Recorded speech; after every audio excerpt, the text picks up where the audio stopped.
Slow. Adjective. Moving or operating, or designed to do so, only at a low speed, not quick or fast. I am a very slow guy.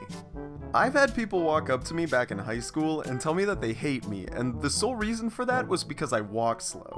Running, I'm like Spartacus after eating that G-dang candy apple, aka fucking comatose. And I'm the same for games, really. Now, there's two kinds of playing games late. There's the playing games a long time after they've been released, and the getting into a franchise late. And for me, being late to a franchise is easy.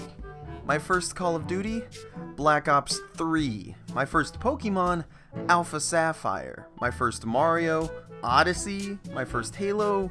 Reach. My first Assassin's Creed? Black Flag.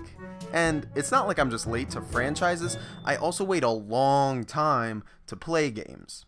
The first time that I actually played Skyrim and Grand Theft Auto 5, which were also my first time getting into those franchises, I played those both back in 2016, 3 years after Grand Theft Auto 5 was released and 5 years after Skyrim was released. Also, I didn't start playing Borderlands 2 until 2017 with the Handsome Jack collection, 5 years after its initial release and 2 years after the collection was released. It gets even worse with BioShock, which is one of my favorite games, but I didn't play it until 2018, 11 years after it was released. And I didn't even play the remastered version, so I don't even know why I waited such a damn long time to play it. I'm not also sure where remasters lie in the I've played the game bin, but I played Dark Souls Remastered on the Switch, which is basically a port, and it was my first time playing the original Souls, and that was last year in 2019, 8 years after the game was released. I even have more games on my docket that I want to play, like Undertale, which surprisingly I've been able to get through mostly spoiler-free, and even that game by now is 5 years old. Like, man. But what have I learned being a gaming turtle living on the, Turtle Beach? Well, a lot of things. First of all, playing video games late is awesome. Like, seriously, if you're able to keep away from spoilers, it's the best. Like, for Skyrim, which I first played 5 years after it came out, everyone and their naked mole rat had played it. If I ever wanted to talk to anyone about it, they already knew where I was, and they basically got to relive playing that game through me. Several times, my friends would even go back to these games just to experience them at the same time.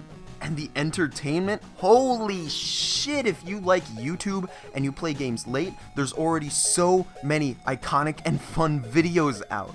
Want to start Monster Hunter right now? There are dozens, if not hundreds of videos teaching you each and every weapon and aspect of that game. Dark Souls? I view VaatiVidya as more of a teacher than I did Mr. Slater back in 5th grade. Content creators have already posted their own sick videos showing their funny moments, and reviews are already out. Which leads me into the second part, and that is that you are less likely to play a sucky game.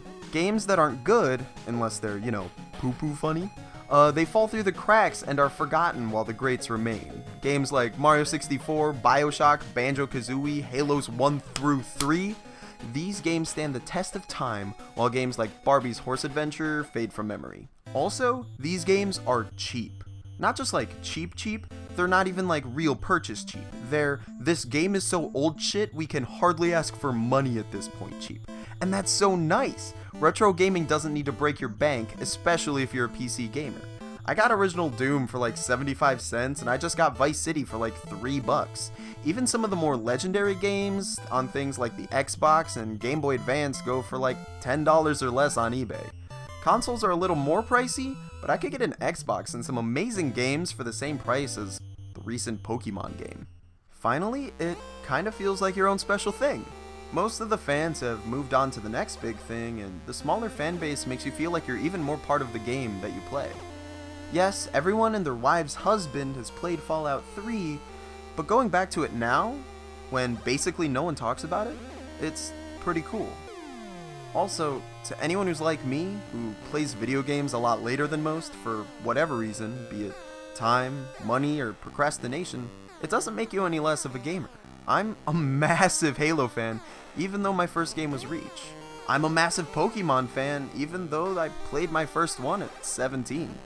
Being seen as a fake fan of things has gotten more and more likely around the internet, but just remember, no one can tell you what you love. Once again, thanks for the pillow talk. Sweet dreams.